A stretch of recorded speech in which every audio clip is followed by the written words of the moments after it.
the start is well in the green, almost 100 points higher now on the Nifty. The Nifty, as we speak, has scaled at 18,100 mark. 250 points on the Nifty. Right now, we are sitting with gains of 194 points. We haven't really built on to our gains through the course of the day, but what we've done is managed to hold on to the 18,000 mark. Most of the stocks on the Nifty pack itself did well, and the Nifty goes home with gains of a rocking 235 points odd. Hello and welcome to CNBC-TV18. You're watching Markets Today, the show where we track about 6 hours of the day's trading action in 5 headlines. I'm Sonal Bhutra. Here are the headlines for the day. Stock market snaps 3-day losing streak. Sensex gains over 800 points. Nifty reclaims 18,000. Banks and IT stocks lead the charge. IT stocks rally as global tech names see a strong rebound. HCL Tech's transformation client win and TCS results also support amidst reasonable valuations.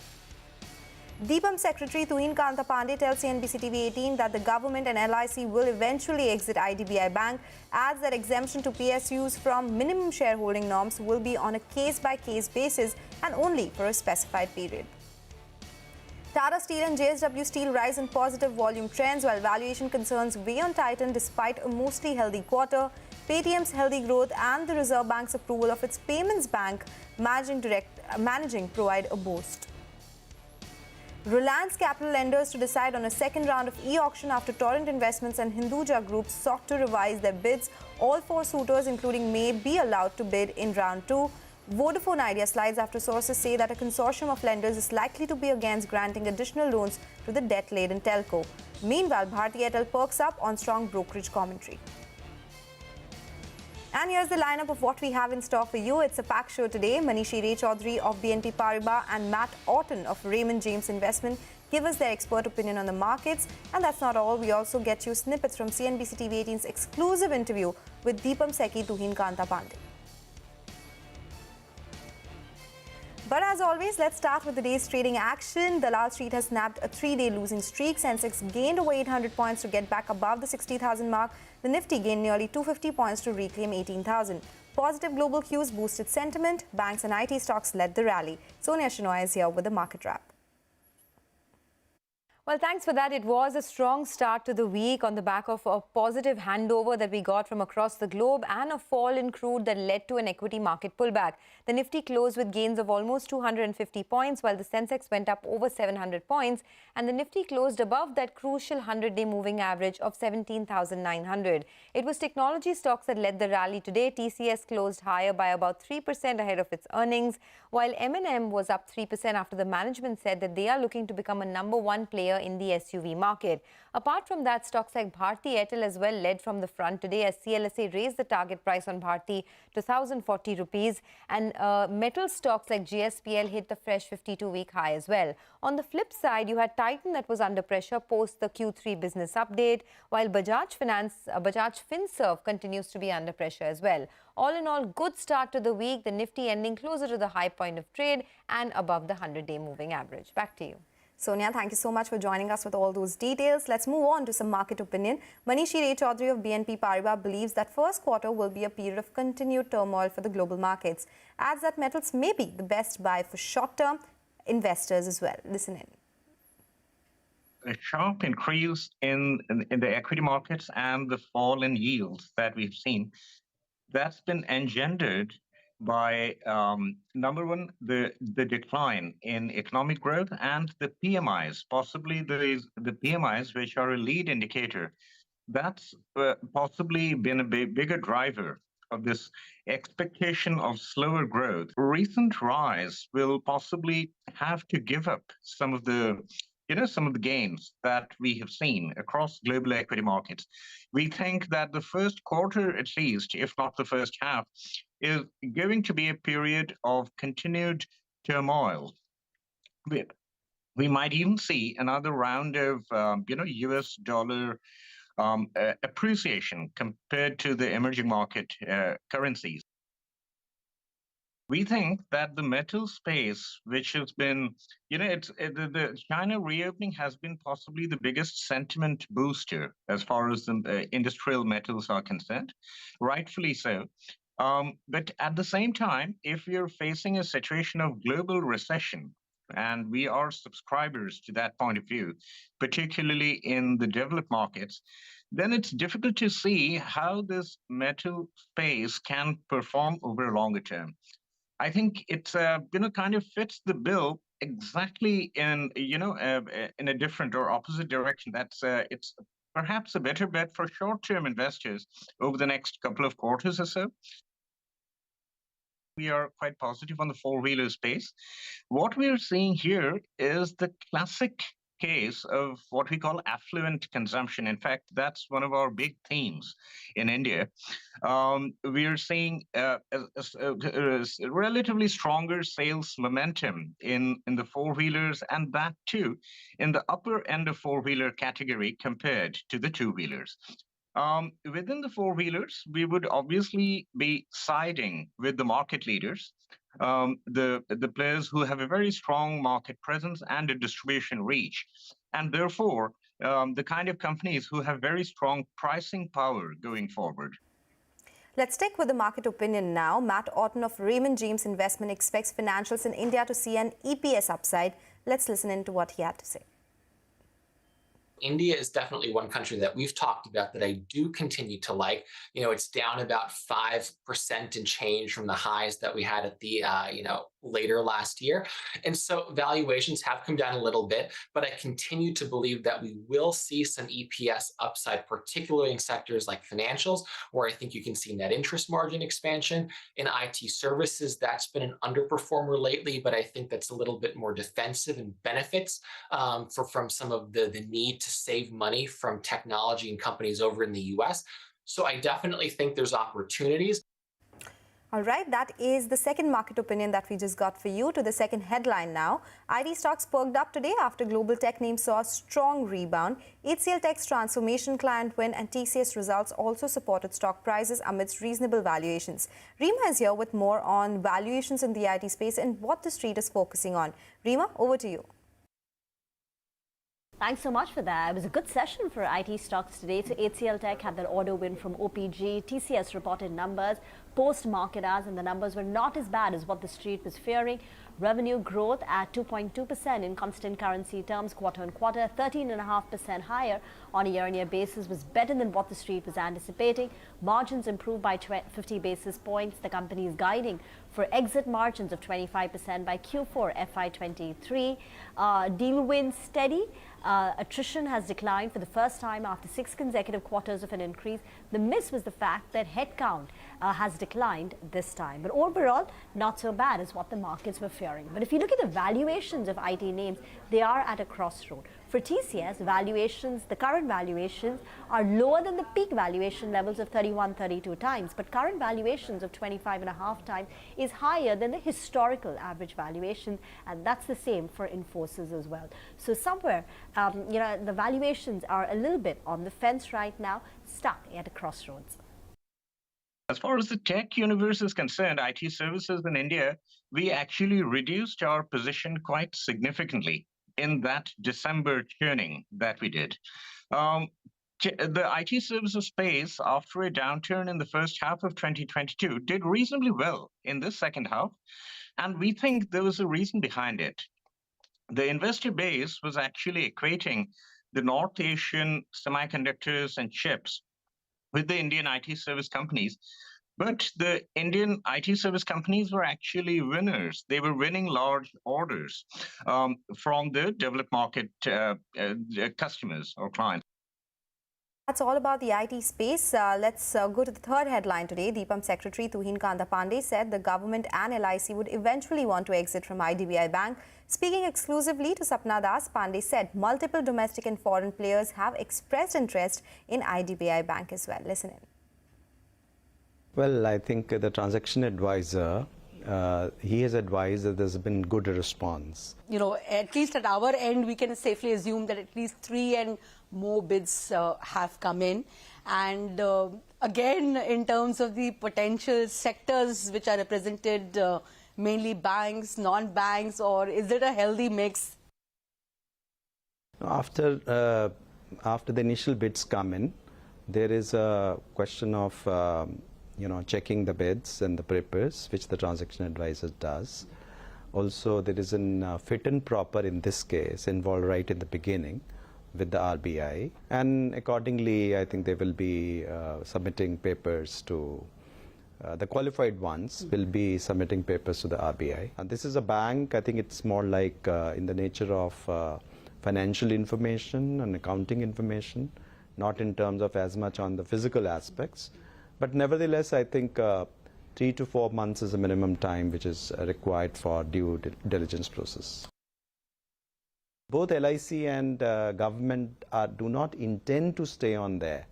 It's only an interim arrangements that we are there as a financial investor, both in terms of the size of the transaction that it would mean, also because of the upside that we might like to take it in post this investment. Okay. So in both cases, I think both LIC and government, they would like eventually to exit in a time frame which will be defined in future. All right, that's all about IDBI divestment. But moving on to the insurance space, where December was a weak month according to the data released for the whole sector. Yash Jain is standing by with the specifics. Yash, let's talk about the general insurance data first. Well, that's correct. So if I speak about the general insurance industry, the numbers have been good. The growth was good. So total general insurance industry premium in the month of December saw a growth of about 13% on a year-on-year basis. Up to the month of December, the growth was 16%. Standalone health insurance companies, the December premium saw a growth of 23%. Up to the month of December, the premium growth was 26%. The problem came with individual players. For ICICI Lombard, the December growth in terms of premium slipped to single digit, growing just at about 9% on a year-on-year basis. Up to December also, the growth is 21%, but that's largely because of the strong growth which the company has seen so far in the year. New India Assurance, the streak of weak performance continues in the month of December also. December premium was down 2%. So far in the month of December, the premium has just grown by about 2% on a year-on-year basis. Finally, Star Health Insurance. Remember, the management told CNBC-TV18 a few days back that the company is trying to shift towards retail health insurance products, and that restricted company's premium growth as well. So December premium, that grew at 16%. Up to December, the premium growth has been 13% for Star Health Insurance. Okay, so that is about the general insurance data. Yash, talk to us about life insurance data as well from the sector. That was equally weak? Well, no different story for life insurance in the month of December. The numbers for the industry have been strong, but the same doesn't go for individual players. So for the industry, the December premium was up 10% on a year-on-year basis. Up to December, the premium growth was 31%. Private life insurance companies have done better on an aggregate basis. December premium growing at 15%, premium up to December, that growing at about 18%. Now let's speak about the problem areas, that is the individual players. LIC, December premium just grew at 4% on a year-on-year basis. Up to December, the premium growth is strong, 40%, but largely because of the strong growth seen throughout the year. For HDFC Life, the December premium that fell by 10%. Up to December, the premium growth was just about 6% on a year-on-year basis. Retail APE also growing at just about 23%. iPru Life December premium growing at 5%. Premium up to December growing at 10%. Retail APE down 7%. Max Life December premium growth just 2%, up to December growth of 7%. December retail AP down 10%. Finally, the strongest player, that was SBI Life Insurance. December premium growing at a strong 30% on a year-on-year basis. Up to December, the premium growth stands at a tall 14%. Retail APE also saw a growth of 31% for SBI Life Insurance. Okay, all right, Yash, thank you for joining us with that roundup. That's all about the insurance space. But it's time for a break now. Stay tuned. We'll be back in a jiffy with the other headlines. Welcome back. You're still tuned into Markets Today here on CNBC-TV18 to the fourth headline now. Business updates, they continue to pour in today with Tata Steel and JSW Steel rising on positive volume trends. Both stocks closed with gains of 2%. Nigel D'Souza is here with the details. Well, that's right. Tata Steel has delivered its operational performance for the past quarter. And the India business, that's the one that gives majority of its EBITDA. And that, in fact, has done pretty well. The deliveries are up by close to around 7% on a year-on-year basis, while Europe, as well as a smaller part of the business, Southeast Asia, Thailand predominantly, they have seen a bit of a degrowth. But there are a couple of positives in here. I said the India business, well, the deliveries are up by 7%. Keep in mind that exports, there was still a lid out there. Now, in quarter four itself, we'll see some contribution. But the good news is the domestic volumes were up by close to around 11% in spite of exports seeing a degrowth. Europe, it looks weak, but on a sequential basis, it's up by close to around 5%. So you like that as well. And the management has also said that NINL, which is Nilachal Ispat, well, they're gradually wrapping up and hopefully they get to that targeted 1 million tons odd. So that's about Tata Steel. JSW Steel, well, they as well have come up with their update. And the total volumes are up by close to around 17%, coming in on a low base. So that's good news. The India business, India part of the business now, that's done very, very well. That's up by close to around 19%. So you like that. Capacity utilization levels as well have improved from the mid-80s to more than 90%. So all in all, well, with the recent price increases, coking coal costs have cooled off a little bit and the operational performance looks fairly good. Both stocks did well. Nigel, thank you so much for joining us with all those updates. In fact, Paytm also gained in trade today after its business update for the third quarter. It showed a healthy growth as well. Surbhi is here with all those details. Surbhi. So their Q3 business updates looks quite strong. Their value of loans disbursed were up 36% sequentially at close to 10,000 crores. Their number of loans disbursed was also up 11% sequentially at close to 1 crores versus 92 lakhs in the previous quarter. The GMV, which is the gross merchandise value, was up 9% sequentially at 3.46 lakh crores. The monthly transacting users, that was also up 6% at 8.5 crores. And the total devices deployed was up 21% at 58 lakhs. Apart from this, over the weekend, the Paytm Payments Bank has received an RBI approval to appoint Sughinder Chawla as its managing director and CEO for 3 years. So all of this is working in the favor of the stock.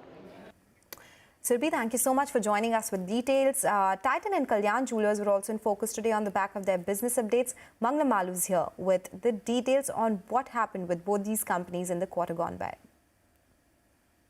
Well, it glitters, it is gold, but turns out that some is expensive, some perhaps not. So that's exactly what is playing out in the jewelry sector. If you just take a look at Titan, you know, resilience is what the company has reported this time around. 12% growth in their overall sales, store additions on a consolidated basis at around 111 odd. Let's take a look at their sectors. Jewelry business grew about 11% on a base of 37% growth last year. So that makes a 2-year CAGR of over 23.5%, and quarter on quarter as well, there was a growth of 24%. The company said that sales from studded jewelry actually outpaced the sales of gold jewelry. So that means margins were also better this time around, and they've added 22 new jewelry stores. Other businesses, that was the one that really stood out from Titan this time around. Watches grew by about 14%. Fashion, fragrance, as well as Taneira, which is ethnic wear, both of them grew anywhere between 40 to 150 odd percent. Eyewear grew at around 10%, and Carrot Lane, with a 75% studded ratio, grew at around 50 odd percent. But remember, Titan not particularly cheap. Over 60 times 1 year forward earnings, so as a result of which some profit booking on account of that. But on a much smaller base, Kalyan Jewellers went ahead and reported a revenue growth of 13% on a consolidated basis. Revenue growth for India has been 12%, and non-South markets recorded a much higher revenue growth. Gross margins for them as well grew sequentially, quarter as well as year on year, and they added 5 new Kalyan stores, all 5 of them in the non-South region. So that was one of the triggers for Kalyan Jewellers' growth in outside of their core markets of South India. That stock up 4% as we speak because it trades at a sharp discount to Titan. All right, Manglam, thank you so much. So that was all about the business updates that we got today for quarter 3. Now on to the 5th headline. Reliance Capital lenders will decide on a second round of e-auction after Torrent Investments and Hinduja Group sought to revise their bids. All 4 suitors may be allowed to bid in round 2 as well. Ritu Singh is here to get us the latest.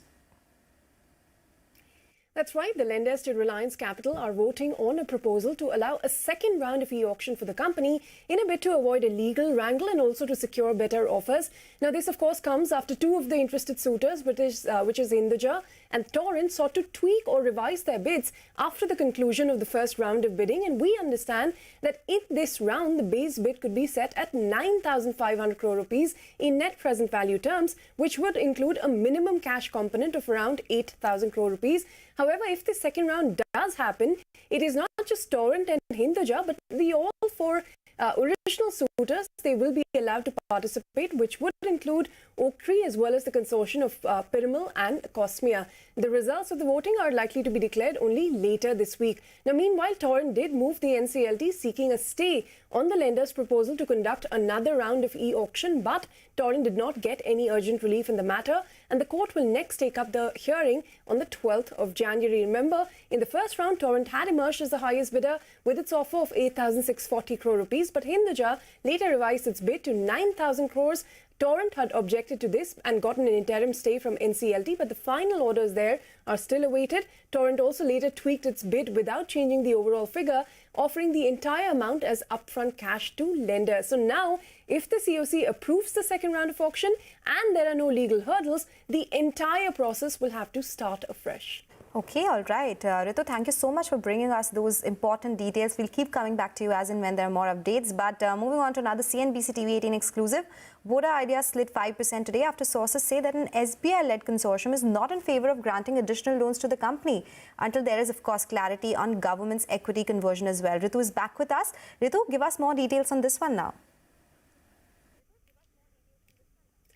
Sonal, it's really a catch-22 situation for Vodafone because on one hand, the government is saying they need some sort of contribution from the promoters in terms of equity to convert the debt into equity and take up stake in the company. And on the other hand, lenders are unwilling to give any more cash or loans to Vodafone unless there's clarity on when the government will eventually convert the debt into equity. So it is a kind of a trap that Vodafone is currently in. It had been knocking on lenders' doors seeking about 7,000 crores in additional loans because it has to repay Indus Towers in various tranches through the year. But at this point of time, it is unlikely that the SBI-led consortium will grant any additional loans at all to Vodafone because they first want to see promoter contribution and they also want to get clarity on government's equity conversion, and also because lenders are worried that this additional loan will only be used to repay the existing debt and not really to invest in fresh business. Lenders also estimate that the immediate requirement for Vodafone Idea to meet its financial dues is upwards of 24,000 crore rupees. So a lot of money is required and they don't really want to throw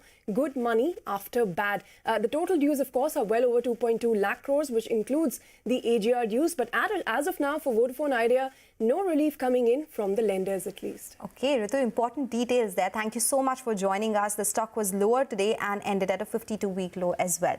And with that, it's a wrap on this edition of Markets Today. Thank you for watching.